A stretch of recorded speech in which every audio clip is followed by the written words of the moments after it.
les meilleurs pour l'année nouvelle, car cette émission, c'est la toute première que nous faisons en 2014.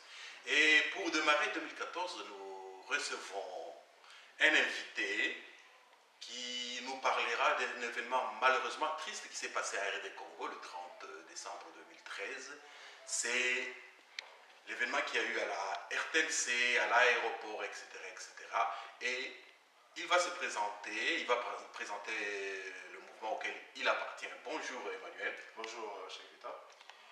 Bien, nous vous invitons aujourd'hui pour nous parler des incidents qu'il y a eu à Kinshasa le 30 décembre 2013. Présentez-vous d'abord, présentez votre mouvement et puis nous continuerons. Ok, alors premièrement, je voudrais ici donc profiter aussi de l'occasion qu'on me donnait pour présenter mes voeux à toute la diaspora et à tous les Congolais, tous les peuples congolais de partout dans le monde. Alors, qui suis-je? Donc, il y en a beaucoup qui ont eu déjà l'opportunité de me découvrir. Je suis Emmanuel, on m'appelle maintenant comme ça, Emmanuel, le porte-parole du prophète Mukumobila. Et c'est à ce titre-là que je me présente aujourd'hui au devant de vos écrans. Bien, merci. Que s'est-il passé à Kinshasa le 30 décembre 2013? Quelle est votre version de fait? Parce que nous avons le son de cloche des gens du pouvoir. Ça ne suffit pas. En démocratie, le peuple a droit à une information donc, diversifiée. Justement, donc j'ai eu depuis donc, les événements qui ont eu lieu donc, depuis le 29, qui ont commencé dans la nuit du 28 au 29 et jusqu'au 30, a déjà passé donc, dans plusieurs médias pour expliquer un peu ce qui se passait au Congo et ce qui se passe encore aujourd'hui. Alors, que s'est-il passé?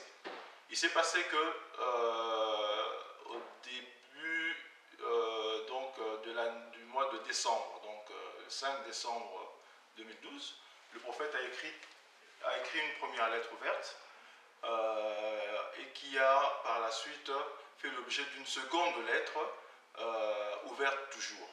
Alors, c'est cette seconde lettre ouverte qui a été un peu, on pourrait dire, l'élément déclencheur.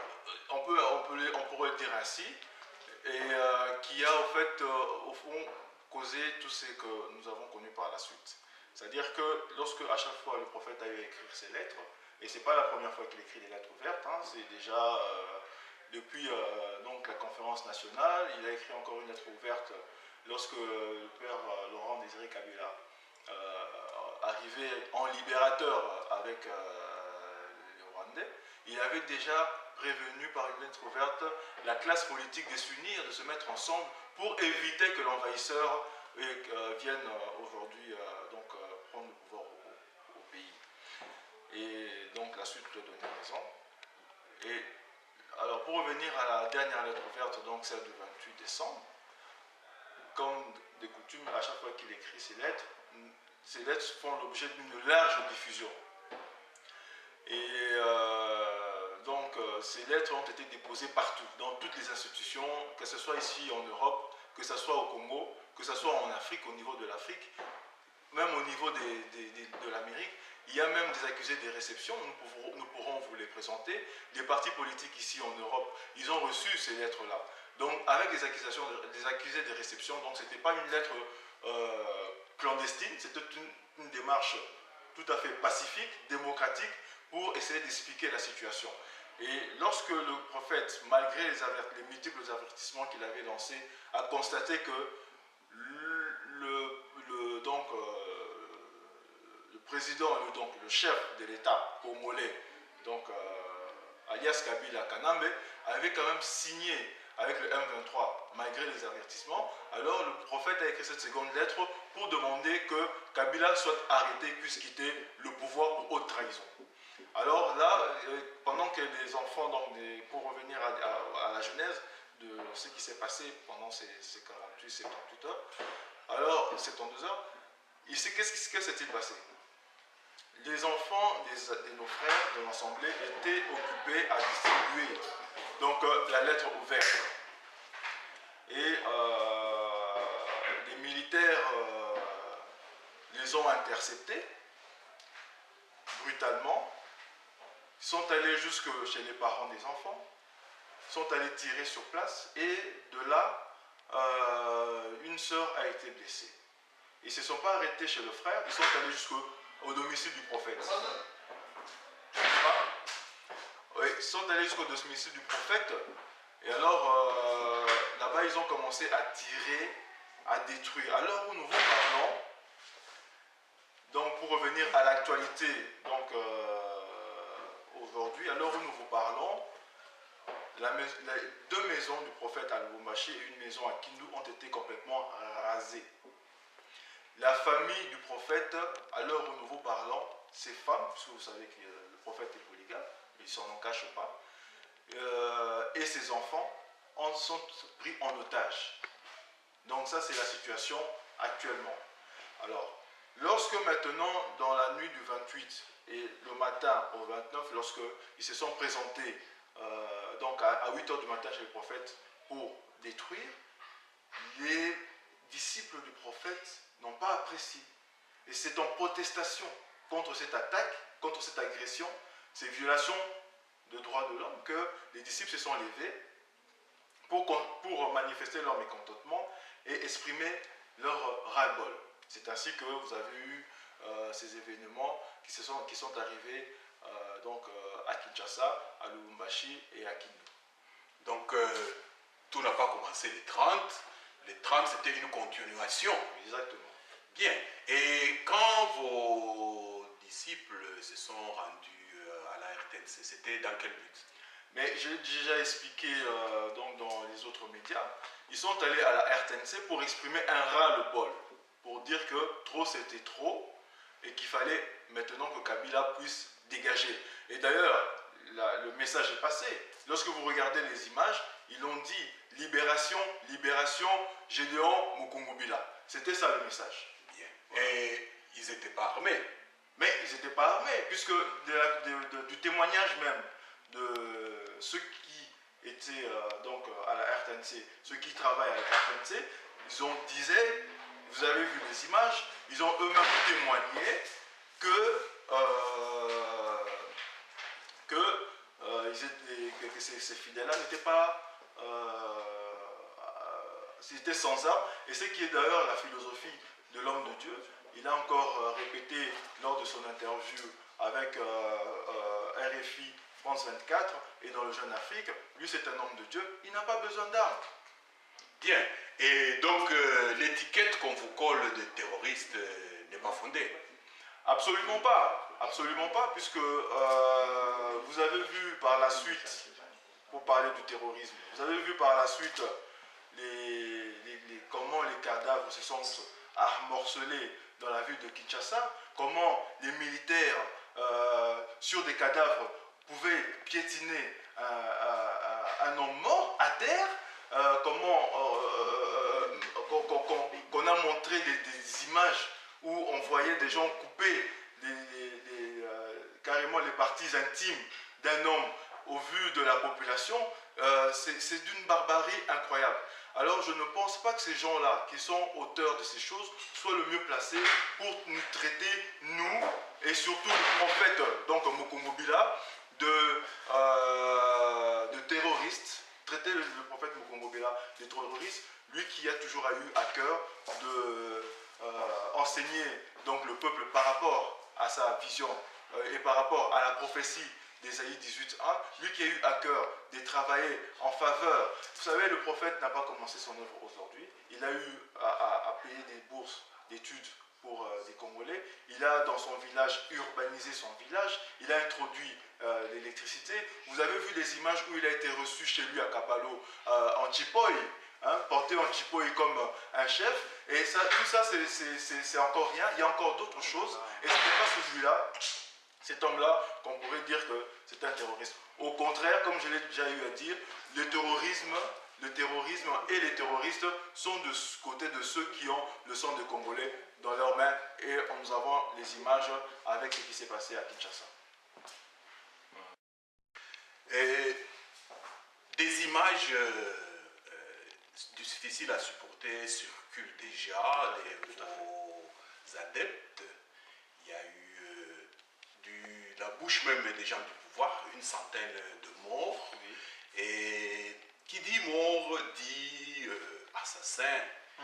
Et quelle sera maintenant votre réaction par rapport à tous ces morts? Vous allez faire une procédure judiciaire, vous allez porter plainte. Comment allez-vous, quelle sera la suite par rapport à tous ces morts-là? Mais écoutez, au stade actuel, nous déplorons quelques morts dans l'Assemblée. Je ne sais pas vous dire encore le chiffre exact, mais certainement pas la centaine de cadavres que le gouvernement déclare.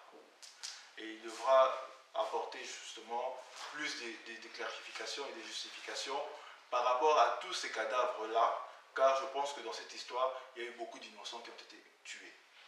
Et que la justice, puisque vous parlez de la justice, évidemment, mais on n'a pas le choix que de pouvoir faire appel à la justice pour pouvoir apporter plus de lumière et la vérité. Parce que la justice est une autre voie aussi pour pouvoir apporter la vérité. Puisque aujourd'hui, avec la guerre médiatique, on voit bien que les gens sont payés au Congo pour faire de la propagande et au mépris de toute vérité, au mépris de toute réalité. Ils sont là, bien heureux de bouffer l'argent du contribuable congolais, tout en leur racontant des mensonges. Vraiment tels des sophistes qui n'ont rien à voir, qui n'ont aucun souci de la population, mais qui sont là pour leur propre vente, leurs propres intérêts, raconter des histoires. Mais la justice aura à clarifier tous ces cadavres que nous avons vus, toutes ces horreurs au Congo. Je pense que ce n'est pas parce qu'un peuple proteste qu'on devrait lui réserver un tel sort. Voir des gens danser sur des cadavres, un homme mort est un homme mort.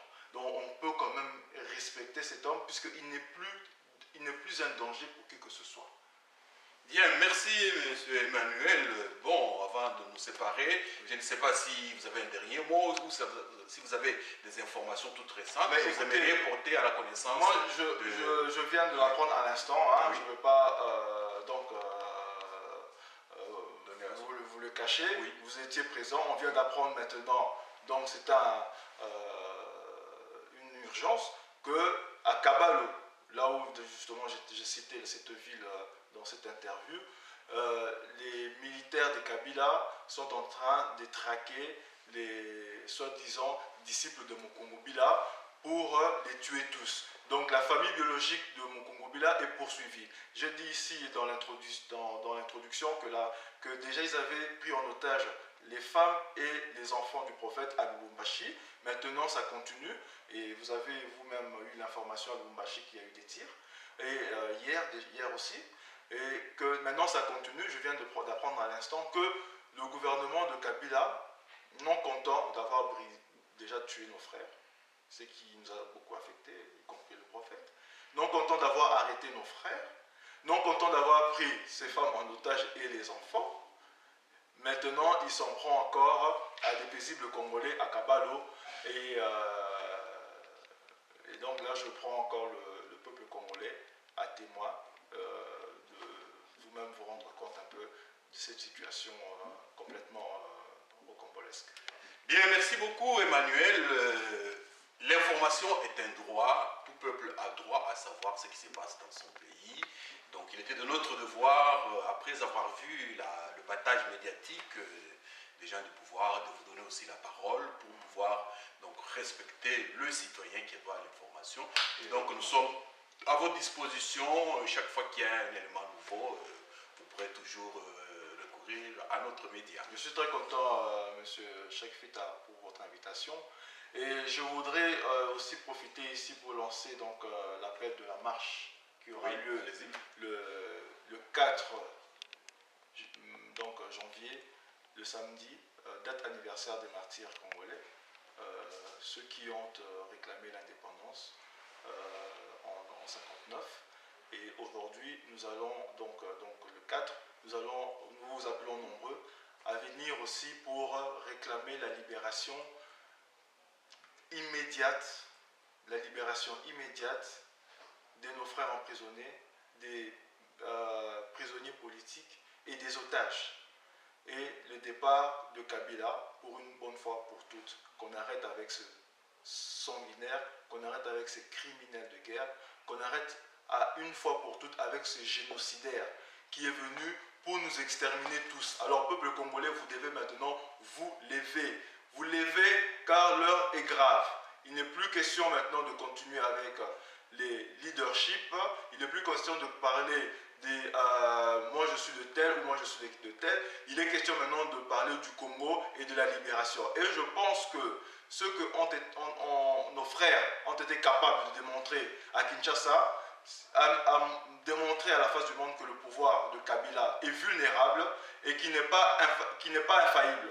Donc nous pouvons arriver à le renverser une fois pour toutes, sans nous complaire dans une forme de masochisme où nous marchons, sans pouvoir envisager finalement la solution finale qui est le départ de Kabila. Alors je vous invite nombreux le samedi à la porte de Namur à 13 h pour un grand rassemblement de tous les Congolais et de tous les amis des Congolais et des Africains. Merci. Ok, nous vous remercions.